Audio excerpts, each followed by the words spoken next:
So this vase here on the third floor is called the Francois vase, which is from 565 BC. And the funny thing about it is that in 1900 this stool fell on that vase and broke it.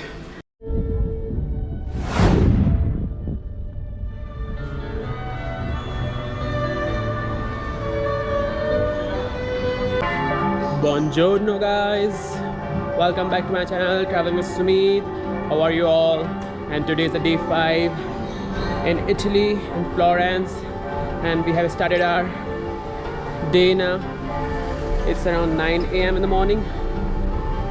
We started a bit late today because we were having breakfast and we have got things which do not require to get up early.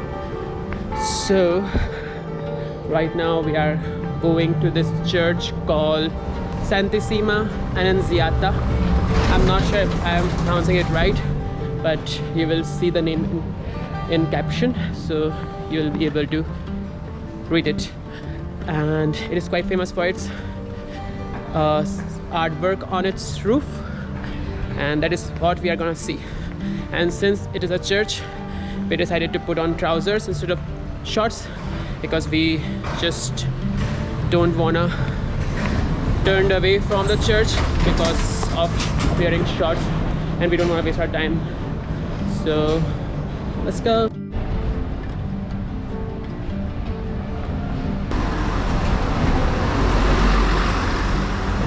So we have reached the Basilica, the church of Santissima Annunziata. It has different parts like bell tower, and then there's this arch. It is located in a square which is known by the same name as the church.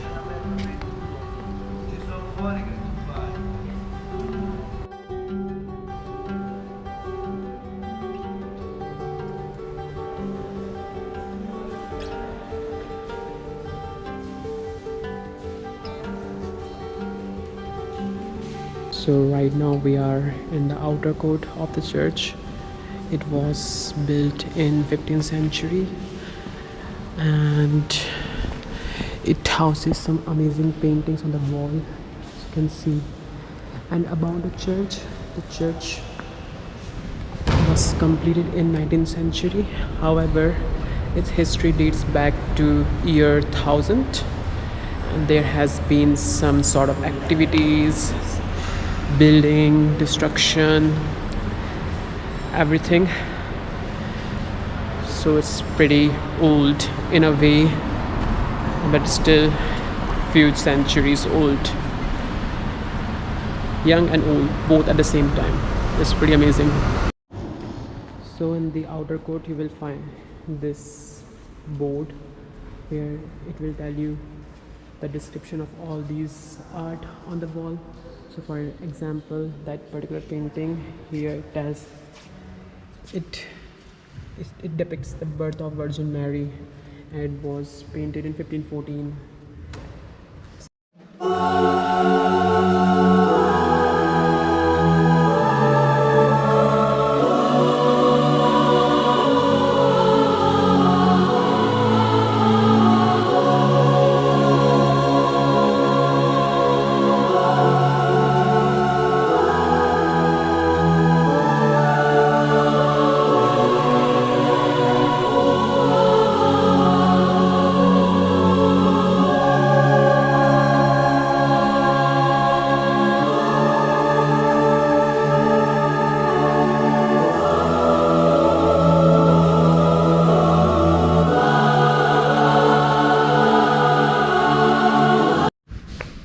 If you come through that door, which is on the left, you will reach to this cloister. So beautiful. I think cloister means court, but I don't know if it is inner court or outer court, but whatever it is so beautiful. So don't forget to come here. It's so pretty. So I'm sorry that I couldn't speak inside the church because we had to maintain the silence inside the church. So to give you some information about this amazing church is that first of all, the foundation of this church was laid in 1252 by 7 members of Servite order, and the paintings inside the church, such as the painting of Annunciation, was begun in 1252 itself, but there's the folklore that it was never completed by human being, but it was completed by an angel instead. And also the name Santissima Annunziata, so it means this church depicts the Annunciation of Saint Mary, that is when angel came and told Saint Mary that she is pregnant with the Son of God, that is Jesus. So this is what this church about. Pretty awesome. The paintings are pretty nice. I don't know much about the paintings, but it says that the painting wasn't completed by just one person. It was done by a different person in different period, and that is it. You should definitely visit this church because it is free of charge, and as we have seen that there was not much crowd in it, so I think not many people know about it, just so you should definitely go there and yeah, maintain the silence. So tell you more about that church. There was a small oratory in 1081 which was built to thank Saint Mary to save the city from the war. I don't know which war was it, but like I told you that in 1250 the main foundation was laid by 7 members of the Servite order, and the painting on the ceiling we saw, like I told you that it wasn't completed by one artist, but it was completed by multiple artists, but it still shows harmony in the art. And also that particular place is called the Cloister Grant, and you can see the 25 windows around there, that is called lunette. So that is it. And the painting I was talking about, which was completed miraculously, it was the painting of Annunciation. Like I told you, the Annunciation is a phase where angel came to tell Saint Mary that she is pregnant with the Son of God. So that particular painting inside the church was not completed by a human being, but by an angel himself. That's a folklore, but we don't know the truth. So that is. And that church seems so rich, as you saw the ceiling gilded with gold and the rich paintings. So yeah, it looks so amazing, and it makes you feel so small in front of this all luxury which was there in 13th century. And if you compare it with your life right now, it's so different. So yeah, definitely come here. And now we are going to visit the Archaeological Museum of Florence. The National Archaeological Museum is just located beside the church. So that's the Church of Santissima Annunziata, and this is the Archaeological Museum of Florence. So my friend just told me that this particular statue is a statue of Chimera. It was a Greek monster, and as you can see, it is made of lion, goat and a snake. Pretty amazing. So the Archaeological Museum, as I told you, is just located beside the church, and this building used to be owned by Fernando Medici the first. He built this building for his daughter, but now it has been converted into an archaeological museum. The Archaeological Museum has this small lovely garden in their backyard. It's quite nice. It has some fruit trees,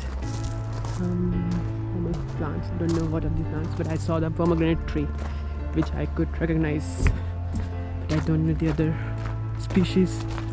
Looks amazing. Nice. So now we are going to the first section of the museum.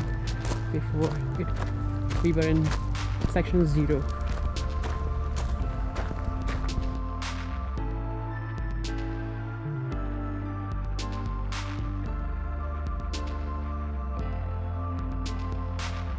So like I told you before, that the museum is located in a building which was previously owned by Medici family, and the building is called Palazzo della Corsetta. And also the museum was inaugurated in 1870, and the museum initially had Italian and Roman artifacts, but now it has collection from around the world, and also this museum has collection from the families of Medici and Lorraine, the two dynasties which ruled Tuscany in different period, like similar to Galileo Museum, which had scientific instruments from both Medici and Lorraine dynasty. So remember, when we entered into the museum, we saw a beast at the entrance, which was made up of lion, goat and a snake.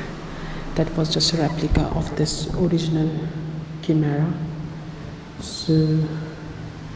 And it was found in November 1553, and it was first put in Palazzo Vecchio, and that time it became the symbol of Tuscan Etruscan period, and now it is in the Archaeological Museum. And the board here says that it was carved using the ancient waxed technology. I don't know what that is though. So now we are inside the Egyptian section of the Archaeological Museum.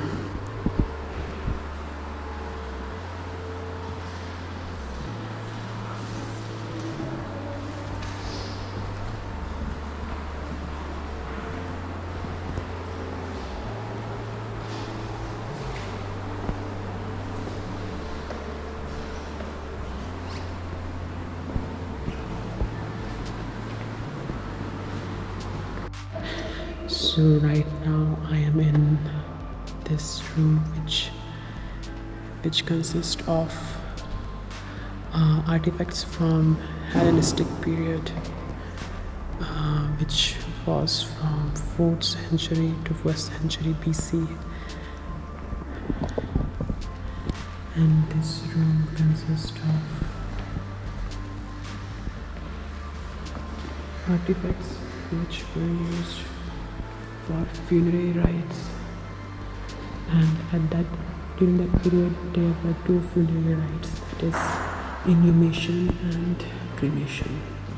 So you can see here decorative urns. So this thing is a bas-relief from a pillar of the tomb of the pharaoh Seti the first, depicting the pharaoh and the goddess Hathor. It is from the New Kingdom, and also it says that the first strike ever attested in history was by the excavating workers who were striking because their pays were getting delayed. And it seems like the things have not changed much since then. We still see such strikes happening in the current world. So nothing changes, it seems. So here you can see the text written here, and here it says about the Book of the Dead, which was passed from the late period to middle period, and the text carved on the walls of the pyramid was written down in a book which was called Book of the Dead, and it was divided into 3 sections.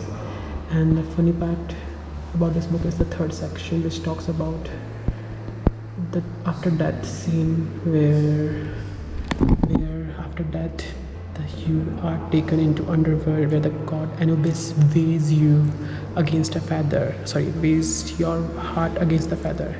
If it is lighter than the feather, then you go to afterlife, but if it is heavier than the feather, your soul will be eaten by the demon forever, which is quite painful. I mean, yeah. So in ancient period they used to do such things, write scripts and all, use some magic kind of tantra mantra to so that the heart of the dead stays lighter than the feather, which is pretty amazing and funny. I wonder that in their life, if they ever imagined that they would be here on display instead of in their lavish pyramids. I feel sorry for them. They led such a rich, wealthy life, and now here they have been put on display. And not even in Egypt, they are in Italy. They traveled after their death, after many years of their death. So that was it. That was the Archaeological Museum of Florence. Started in late 19th century and has collection from both Lorraine and Medici dynasty. Pretty amazing. It consists of 3 floors. So I don't know the ticket price because we use our Florence card for the entry. But if you are interested, you should definitely visit this. Either you can buy Florence card or you can buy ticket individually. So now we are going to our next spot. The next spot in our itinerary is the Museum of Science and Technology, which is located around 5 to 10 minutes from the Museum of Archaeology. So we have reached Science Museum. That's the entry. And we are going to use our friend's card because it is one of the museums listed in friend's card. Looks nice. So this is the astronomical section of the museum. That is astronomical gallery.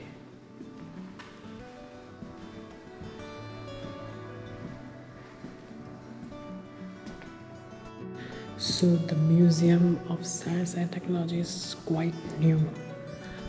It started in 2000 and it is the largest science museum in Italy and one of the most complete museum in Europe.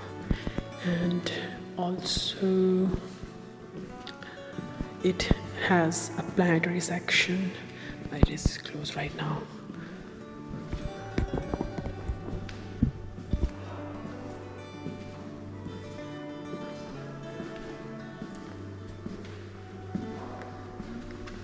So the Museum of Science and Technology collects things from the other half of the 19th century to the first decade of the following century.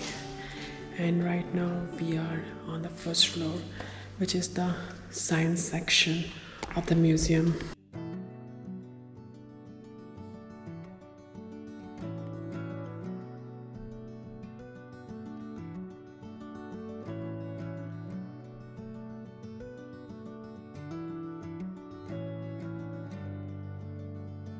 So that was the Science and Technology Museum of Florence.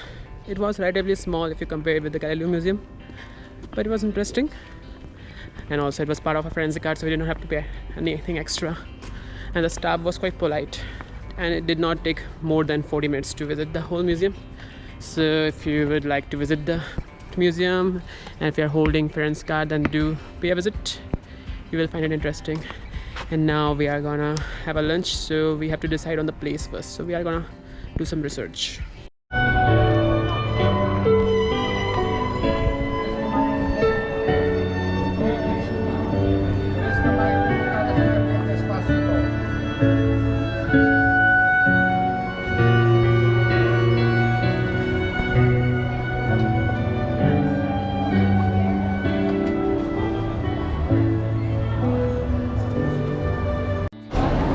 So guys, we have come to this Schiacciata place to try a Tuscan sandwich called Schiacciata, and this place is called I Girone dei Ciotti. I'm pronouncing it obviously wrong, but I'll write it on the caption so you can read it. It is just located near Piazza Vecchio, and there's a long queue here. See see, but the rates are pretty reasonable. Remember, we went to this place for Schiacciata called, I forgot the name, on the second day. It was like 10 euros, but here it is like 6 euros, which is quite good. And we are having vegetarian Schiacciata called caprese.